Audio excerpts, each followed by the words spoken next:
Nous disons que ceux qui croient au Seigneur Jésus auront la vie éternelle. Alors qu'en sera-t-il de ceux qui ne croient pas? Dieu a envoyé son Fils dans le monde. Est-ce pour condamner les gens morts, pour les faire prier? Pas du tout. Si le Fils de Dieu n'était pas venu dans le monde, personne n'aurait d'espoir, tout le monde mourrait. Sans aucun espoir. Mais le Précleste a envoyé son Fils dans le monde.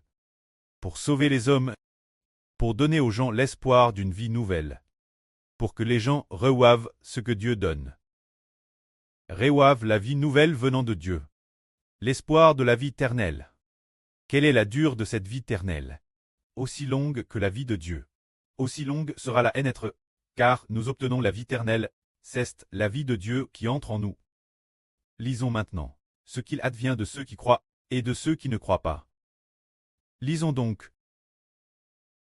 Car Dieu a envoyé son propre Fils dans le monde. Non pas pour qu'il condamne les hommes, mais pour que le monde soit sauvé par lui. C'est-à-dire, le Seigneur est venu dans le monde, et est-ce pour sauver les gens, ou pour les détruire? Il ne détruit pas les gens. Il est venu dans le monde pour que les gens soient sauvés par lui, pour qu'ils ne meurent pas, mais qu'ils aient la vie éternelle. Il est dit ici, celui qui croit au Fils n'est pas condamné. Celui qui ne croit pas au Fils est DJ condamné, parce qu'il n'a pas cru au nom du Fils unique de Dieu. Croire au Fils, c'est croire en Jésus.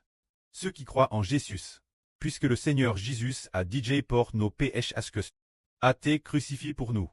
Ceux qui croient en lui. Croire en lui, c'est l'accepter. Ceux qui sont sous son nom, alors leurs péchés sont pardonnés. Ils ne sont plus condamnés.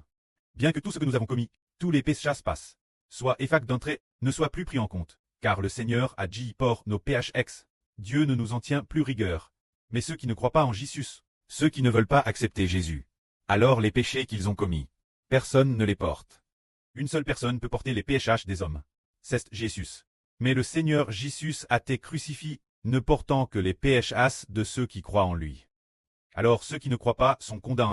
Très condamnés signifie que, au moment de la future résurrection pour la vie éternelle, ceux qui ne croient pas en Jésus seront jetés dans un tang de feu et de soufre, et seront détruits pour toujours. Mais combien ceux qui croient sont bénis? Ceux qui croient en Jésus. Nous comprenons que la durée de vie humaine n'est que de 80 ans. Quand ceux qui croient en Jésus, c'est comme si notre vie était greffe sur un arbre de vie éternelle.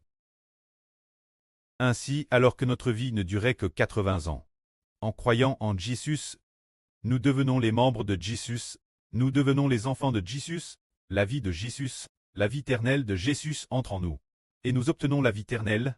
Alors pourquoi mourrons-nous? Pourquoi la vie ne dure-t-elle que quelques décennies? C'est cause de la vie de notre preux. Notre vie vient de notre preux et de notre MRE. La vie de nos parents terrestres n'est que de 70 ans.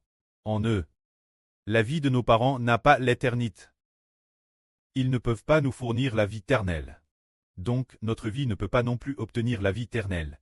Mais maintenant, nous devenons les enfants du Seigneur. En croyant au Seigneur Jésus, on devient les enfants sous son nom. Il est la vie éternelle. Et cet arbre, lui, s'appelle l'arbre de vie. Le Seigneur Jésus est appelé l'arbre de vie. Cet arbre de vie est la puissance de la vie éternelle. Appartenant son nom, la vie éternelle depuis l'intérieur du Seigneur, entre dans tous les enfants appartenant son nom. Et ils reçoivent la vie éternelle. Ceux qui croient au Seigneur Jésus, non seulement ne sont pas condamnés, mais en plus, ils auront la vie éternelle. Que la gloire soit auprès et au Seigneur. Amen.